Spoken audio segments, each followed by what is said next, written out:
I think when you're doing a design, look is given. And what else are we going to contribute to this whole design?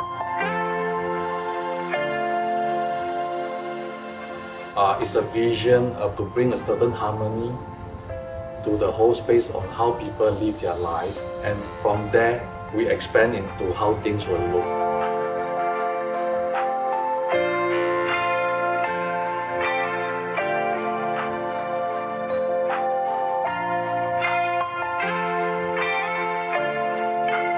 And it's not just one person, these are for families.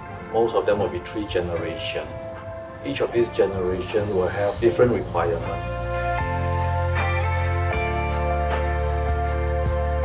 They're buying a home, a house. It's not just a house, you're buying a lifestyle. So how do we overlay that whole lifestyle into these people's aspiration? And I think as a designer, we have responsibility to bring all this in.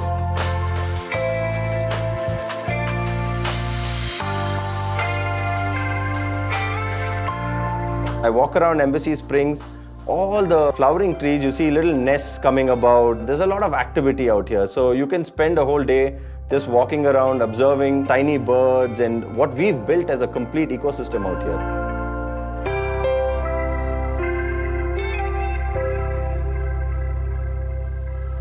We've planted a few hundred neem trees. So neem itself has a very cleansing effect to a lot of the gardens, to the air. The pest control is obviously natural because of neem, the fragrance that the leaves, and when the neem leaf sheds and falls onto the ground, a lot of insects and other things eat the neem leaves, and that automatically, it adds to the whole atmosphere, the ecology that we are trying to create in Embassy Springs. Different parks have different signature trees. So we've used lime, we've used chiku, we've used mango, we've used oranges in some. So it's something special, right? To wake up in the morning, go out for a lovely walk in these parks, pluck a fruit out of the tree, have it fresh right there. It adds to the whole atmosphere, the ambience of living in a community like this. It's something that the whole community's well-being is thought out carefully. And I wish in the next few years, there's going to be a lot more people, a lot more activity, and a lot more eyes to enjoy this beauty out here.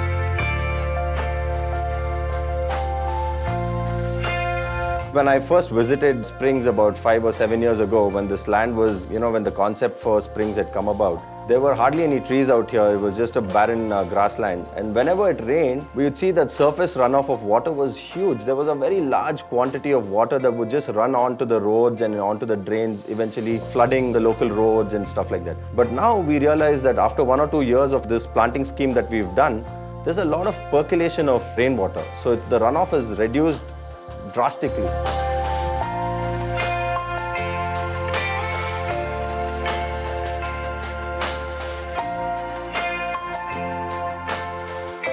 The idea is to learn from nature and to learn from history. Approximately a 5-acre water body has been created, which is going to be fed with treated wastewater from the city, which is going to be brought from the Yelahanka tertiary treatment plant. So the water is already going to be of good quality, and then you're going to be using it to fill up a natural water body, which then allows for percolation, allows for biodiversity.